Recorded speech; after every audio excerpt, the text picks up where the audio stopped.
Hello and welcome to the podcast. I'm your co-host. My name is Seth Ressler. And I'm Becky Scarcello. And this is the show where we meet the creatives who are shaping Detroit.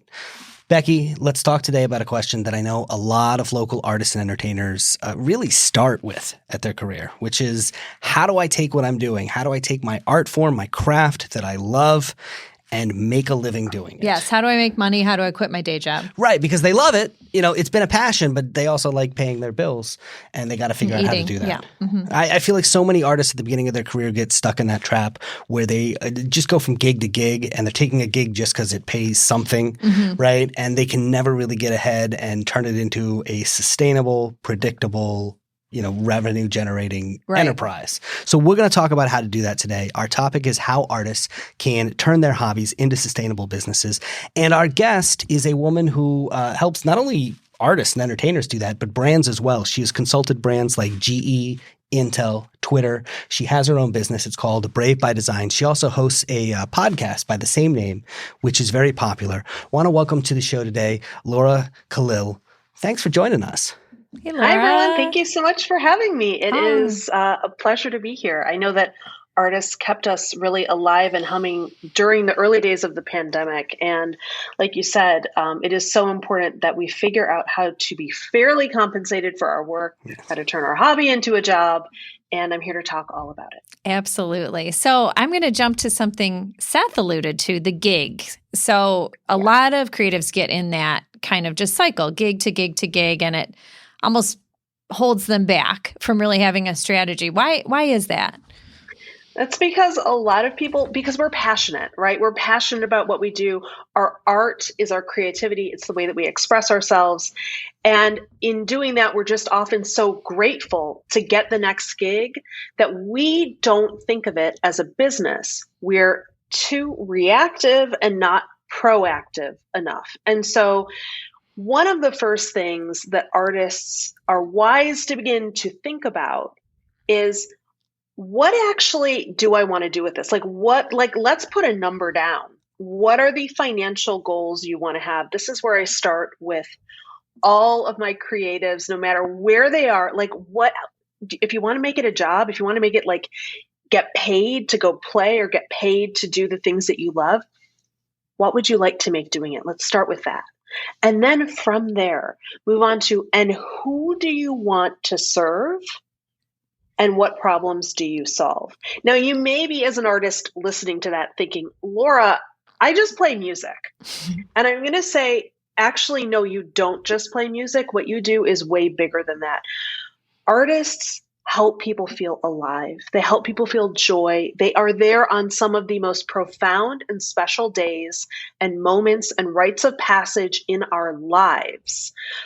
Beyond just the gig, from our weddings to our family reunions, to our bar and bat mitzvahs, to all of these really special moments that we have music at those. We have creativity at those. So when I ask, who do you serve?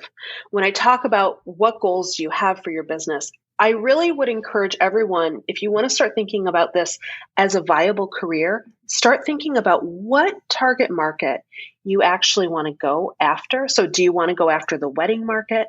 Do you want to go after the corporate event market, which is very lucrative? Do you want to go after, special events in people's lives like bar and bat mitzvahs? I even have a friend, his entire business is based on writing what he calls power songs for people. He's a well-traveled artist, and his entire career, he said, listen, I don't want to go play shows anymore. I don't want to do gigs anymore. But what I want to do now is I want to write songs that help people feel uplifted in their lives. He writes you a personalized song. There are so many ways to think about target market and think about what you do, but it starts with getting much more specific about who you want to serve and what problems you're solving for them. That is so on point. So you talk about target market, you talk about your niche, really defining your niche and who you are. Yeah. And so talk a little bit about how that's important, as well as not being everything to everyone. Yeah, it's also important to know what you are not. Exactly. a lot of people can be very resistant to picking a target market. So a target market is just simply the group of people that you want to serve. It could be companies you want to serve. It could be the types of events you want to be at. And when you are known as the person, let's use weddings because it's an easy one. If you are known as the person who does weddings and your niche is, let's say you have a string quartet and you do amazing like sort of renditions of classical music, let's say updated renditions of classical music, very niche, right? Like very specific. And you do those very specific things at weddings for people who are probably, very cultured, probably wanting something that is very high end. You're probably one of the only people who does that. And what that means is that when people hear about you and they say, this person does weddings, and oh my gosh, you've never heard anything like this, it suddenly makes you highly referable. And the lifeblood of any creative's business is referable business. So that none of us love doing sales and marketing. Am I right? Like no creative is like, I love to like put down the drums for a day and just like cold call people. Nobody wants to do that. And so the way that we actually stop doing the things we don't like and we minimize sales and marketing is by maximizing our specificity of who we actually serve and how we serve them. I know it can sound strange to people, but it makes you so referable. People will remember you. They will know you as that amazing group. And it makes it really easier to get booked. It's so funny that you say that. Years ago, I was a struggling entrepreneur, and I was in one of these leads groups, where everybody meets on a Wednesday morning for bagels, and there's one plumber in the group and one real estate agent group and, one of this in the group, and they all exchange leads. They say, oh, I found somebody who's looking for this. You should go call them. And what I was doing with my business was not well defined. And it was like, well, I can kind of do a little bit of this, or I can do that, or I can do that. And I never got any leads because it was exactly what you're saying. It was not specific, right? Nobody knew what you did. And people want to refer you. They want to help you. Everyone looks good when you say, I know just the person for you. You have this problem. I know who can solve it. You look good as the person who's referring out. So it sucks when we can't refer someone. But to your point, Seth, if we don't know what you do, or if you say, I play music, I literally have no idea if you're in your parents' basement playing music, or if you're like doing shows. I don't know what type of music you play. I don't know if you're like some retro hair band. I don't know what's your jam? Like, tell me what's your jam. And then I can probably think of people who would love that. But if you're not clear and you don't express it to people and you don't say, here are the problems I solve. And by that, I mean, here are the moments I help people experience that they're not going to get otherwise. It can be very hard to refer out. And, I just want to mention one more thing, which is professionalism, because we're all entrepreneurs. We run our own businesses. And I just want to say to my creatives how easily and quickly you will stand out from the pack if you are responsive to emails, if you have a clear rates that you express, if you show up on time, if you follow up with the customer after the event. I'm telling you, these very small things are not done often enough. And if you show a little bit of professionalism, it goes a really long way in getting referred and booked again. I think that's so true. And you don't have to worry about your creativity not coming through. People appreciate both. So that's great. Something I wanted to ask you about. I saw you referred to a red velvet rope policy. Can you tell us what that is and why we need one?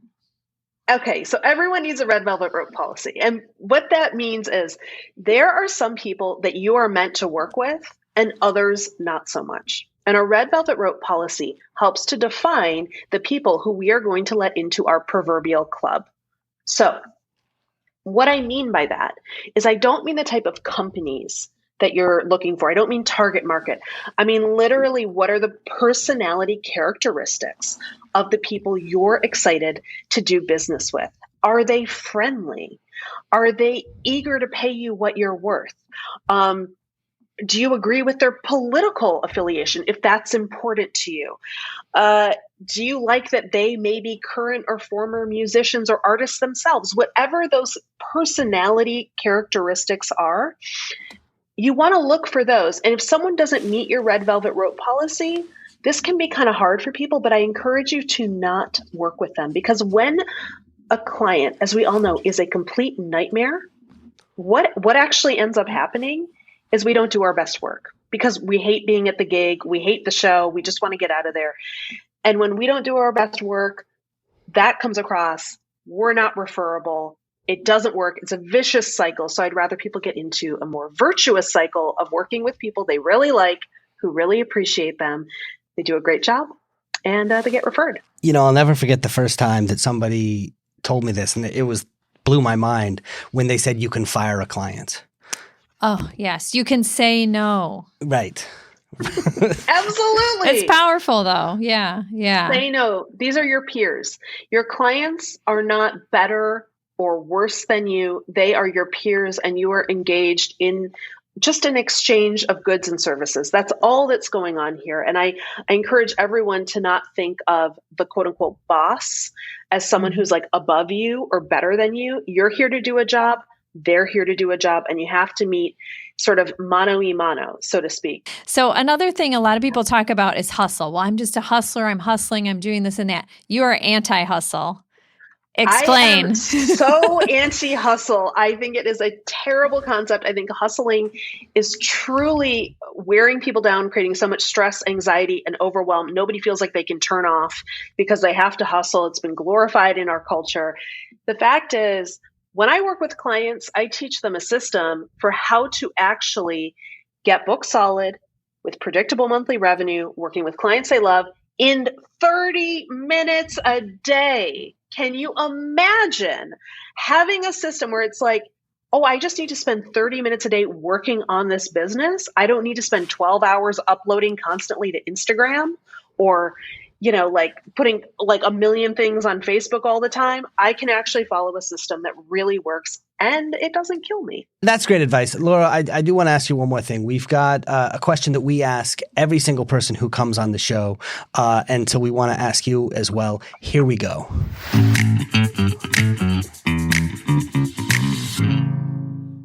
All right, Laura Khalil of Brave by Design. Name a Detroit creative that everyone should know.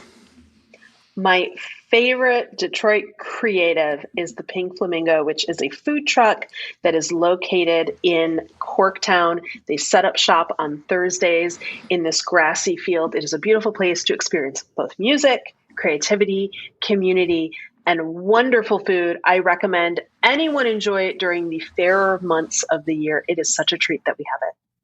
Awesome. Well, thank you so much for coming by the show. We should mention that in addition to the podcast, which everybody can listen to, which is called Brave by Design, you also have over at bravebydesign.net a quiz that people can take that will help them figure out basically whether they're going to get regular, predictable revenue coming in. And this is really, it gets artists and entertainers out of that gig-to-gig trap that we were talking about. So people can go over there and check it out. Thank you so much for taking a few minutes to join us.